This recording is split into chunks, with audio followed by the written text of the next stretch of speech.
When looking back at the reign of King Aegon the Unlikely, it can be challenging for scholars of history to discern his legacy and if he can be counted among the greatest kings of Westeros, as there are some that argue he's more infamous than famous. But one thing all sides of the debate can agree upon is that King Aegon V certainly left his impact on House Targaryen and Westeros, be that for good or ill. When you look at the history of House Targaryen since the reign of King Aegon IV, you definitely see a house in decline, whom without their dragons was slowly losing their grip on power as it eroded away as the decades passed. Numerous uprisings, the lingering threat of Aegor Rivers and House Blackfyre, the lack of dragons, as well as a seemingly volatile royal family, meant that when King Aegon V came to the throne, he was always going to face a difficult challenge righting the wrongs that had plagued House Targaryen and Westeros for generations. All the more so given his unconventional upbringing. So taking all of these elements into account,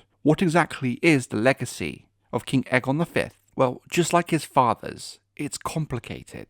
King Aegon's unconventional upbringing as a squire to a hedge knight was always going to be problematic. It shaped Aegon into a man who very much cared for the ills of the small folk, and thus, of course, when he came to power, this would be one of his first priorities he wished addressed, the betterment of his people. But herein lies the issue that would ultimately plague Aegon over his reign and directly lead to some of his more questionable decisions as king. Bettering the small folk would come with the cost to the power and the rights of his lords, the very lords whose support he needed if he wanted to be a successful ruler. In days gone by, before the damage of the Dance of the Dragons, the kings of House Targaryen could almost do anything they wished. When you control the might that is a dragon, few lords would be foolish enough to question your choices and question your authority when you hold the fire of old Valyria. But Aegon did not have dragons, and thus he could not make decrees without considering the reaction of his lords, whom now had much more power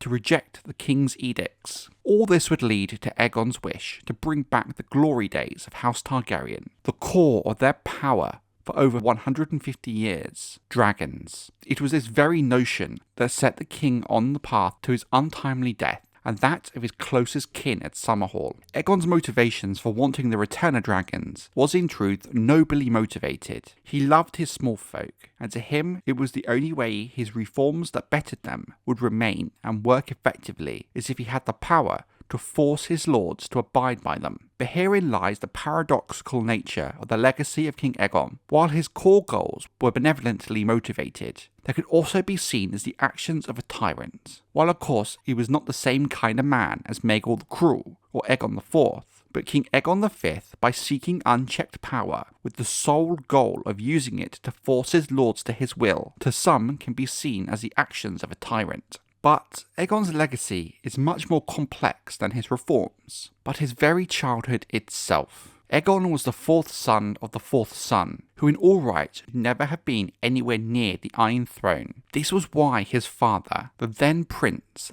then later King Maegor Targaryen, allowed his travels up and down Westeros with the Hedge Knight, not the path of the future king. Even if this hedge knight would go on to become one of the finest knights Westeros ever saw. Thus, the manner in which King Aegon V found himself coming to power at the Great Council of 233 AC is a huge part of his story and legacy. It clearly shaped the kind of king he became by the lessons he learned from living amongst the small folk. King Aegon V saw Westeros in a way no king before him or after him has ever done. He truly lived and experienced his realm from the sands of Dawn to the bitterly cold winds of the north. The looming threat of House Blackfyre also harried House Targaryen for generations, and in truth never really went away. While Aegon was born after the first Blackfyre rebellion, arguably the most important of them, its shadow certainly loomed over his childhood, with it undoubtedly shaping the kind of man he grew into. The actions of Aegon as a child during the Second Blackfyre Rebellion at the White Walls wedding tourney in 212 AC should not be downplayed,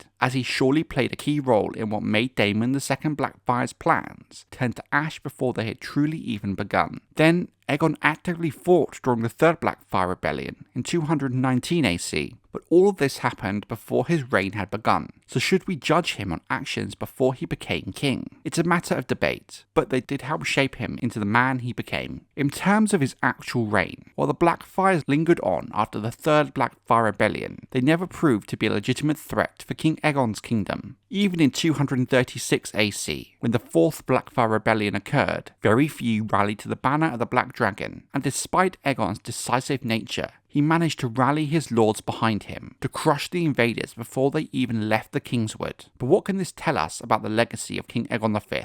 Well, certainly in his formative years, his experience with the Black Dragon influenced and moulded him, and in terms of his reign itself, despite his issues with some of his lords, it proved that House Targaryen still had the authority needed to mount a defence of the realm, even when they lacked the power and threat of dragons. There are some historians who have suggested that in turn, this may have added fuel to Aegon's dream of living dragons once more and the tragic events at Summerhall, as surely the harrying of House Blackfyre and attempted invasions would have been nigh on impossible if the so-called House of the Dragon had dragons as a deterrent. There is definitely also a case to be made that King Aegon V's legacy can in fact be seen through his children, or more so, how his own view of the world influenced how they were raised and the choices they made as adults. Aegon married Betha Blackwood for love, something his father, Maekar, allowed, because at the time Aegon was far removed from the line of succession. But this love match and his aforementioned unconventional childhood meant that when, as a father, he was presented with difficult moments involving the rebellious nature of his own blood, he let his own personal feelings and experience overrule his duty as king to do what is best for the realm. When his eldest son, Prince Duncan, married the common-born girl, Jenny of Oldstones, for love, without consent from his father,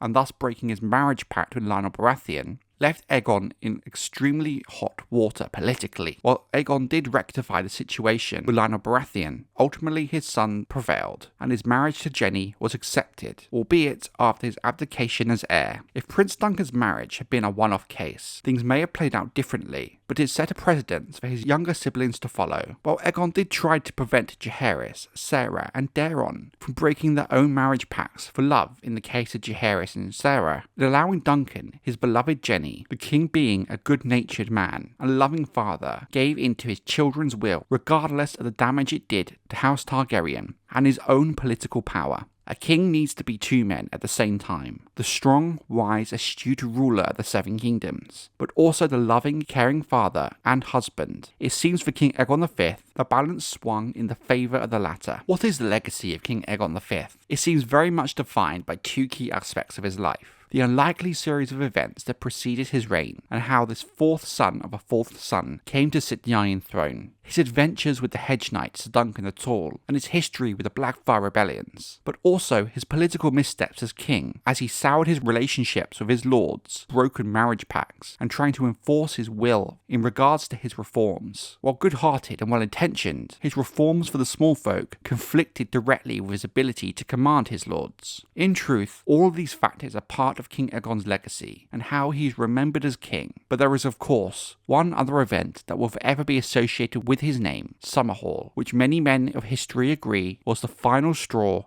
that sent the House of the Dragon on its ultimate downfall, and thus this is the paradoxical nature of the legacy of King Aegon V, and is very much influenced by the individual assessing the history of the unlikely king's reign.